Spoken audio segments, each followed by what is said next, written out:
Hi കൂട്ടുകാരെ, Chinese സിപ്പോസ് എന്ന YouTube ചാനലിലേക്ക് ഏവർക്കും സ്വാഗതം.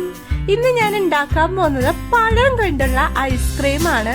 നമ്മുടെ വീടുകളിൽ കുറെ പഴം പഴുത്ത് നാശായി പോകാറുണ്ട് അല്ലേ? അപ്പോൾ അത് നല്ല സ്വീറ്റ് ആയിട്ട് കുറെ നാളത്തേക്ക് ഇരിക്കാൻ പറ്റാവുന്ന രീതിയിൽ നമുക്ക് പഴം കൊണ്ട് ഐസ്ക്രീം തയ്യാറാക്കാം. അതിനുള്ള ഇൻഗ്രീഡിയൻസിക്ക് നമുക്ക് കിടക്കാം. അതിനായിട്ട് പഴമെല്ലാതും ഉരിഞ്ഞ് മാറ്റിയിട്ടുണ്ട്. ഇനി നമുക്ക് ഇത് വട്ടത്തിൽ ഇതുപോലെ അരിഞ്ഞെടുക്കാം. ഞാൻ 2 പ്ലേറ്റിലായിട്ട് ഇതുപോലെ അരിഞ്ഞെടുത്തിട്ടുണ്ട്. ഇനി നമുക്കത് ഫ്രീസറിൽ വെച്ച് ഒരു അരമണിക്കൂർ നേരത്തേക്ക് വെച്ചതിന് ശേഷം പുറത്തേക്ക് എടുക്കാം. ഇനി നമുക്ക് മിക്സിയിൽ അടിച്ചെടുക്കണം. അതിനായിട്ട് ഞാൻ ഈ പഴം മൊത്തം മിക്സിയിലേക്ക് ഇട്ടു. ഇനി ഇതിലേക്ക് ആവശ്യമായിട്ടുള്ള പഞ്ചസാര ആഡ് ചെയ്ത് കൊടുക്കണം. അതിനുശേഷം നമ്മൾ വാനില എസൻസ് 1 സ്പൂണാണ് ഇതിലേക്ക് ആഡ് ചെയ്യുന്നത്. ഇനി നമുക്ക് മിക്സിയിൽ അടിച്ചെടുക്കാം. ഇപ്പൊ നന്നായിട്ട് അടിച്ചെടുത്ത് കഴിഞ്ഞിട്ടുണ്ട്. നല്ല സോഫ്റ്റ് ആയിട്ടുണ്ട്.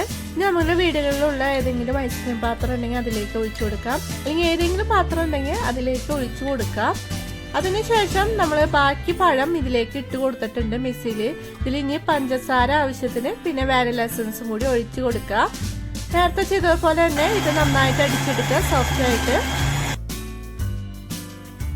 ഇനി നേരത്തെ എടുത്ത പാത്രത്തിൽ തന്നെ ഇത് ഒഴിച്ചു കൊടുത്ത് ഇതുപോലെ 2 തട്ട് തട്ടി ഫ്രീസറിലേക്ക് വെക്കാം. 2 മണിക്കൂർ വരെ ഫ്രീസറിൽ വെച്ചാൽ മതി. അത് കഴിഞ്ഞ് ഫ്രീസറിൽ നിന്ന് നമ്മൾ ഇത് എടുക്കാണ്. അത് കഴിഞ്ഞ് ഇത് ഒന്നും കൂടി ഒന്ന് മിക്സിയിൽ അടിച്ചെടുക്കണം.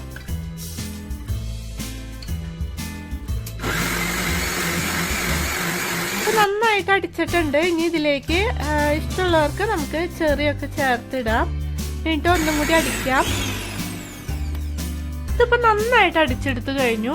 ഇതുപോലെ 2 പ്രാവശ്യം തുടക്കത്തിൽ തന്നെ നമ്മൾ അടിച്ചെടുക്കണം. എന്നാലാണ് ക്രീമി ആയിട്ട് കിട്ടുള്ളൂ.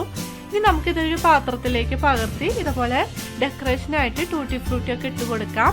അതിനുശേഷം ഒരു മിനിമം 2 മണിക്കൂർ നമ്മൾ ഫ്രീസറിൽ വെക്കണം. അതിനുശേഷം പുറത്തേക്ക് എടുക്കാം. അപ്പൊ ഇതുപോലെ ഐസ്ക്രീം ആയിട്ട് കിട്ടും. അപ്പൊ നിങ്ങൾ വീടുകളിൽ ട്രൈ ചെയ്യണം. ഇതുപോലത്തെ എളുപ്പമുള്ള റെസിപ്പീസ് അറിയാനായിട്ട് ഈ ചാനൽ ഒന്ന് സബ്സ്ക്രൈബ് ചെയ്യുക. ഞങ്ങളെ സപ്പോർട്ട് ചെയ്യുക. ഷെയർ ചെയ്യാനും മറക്കരുത്. ബൈ.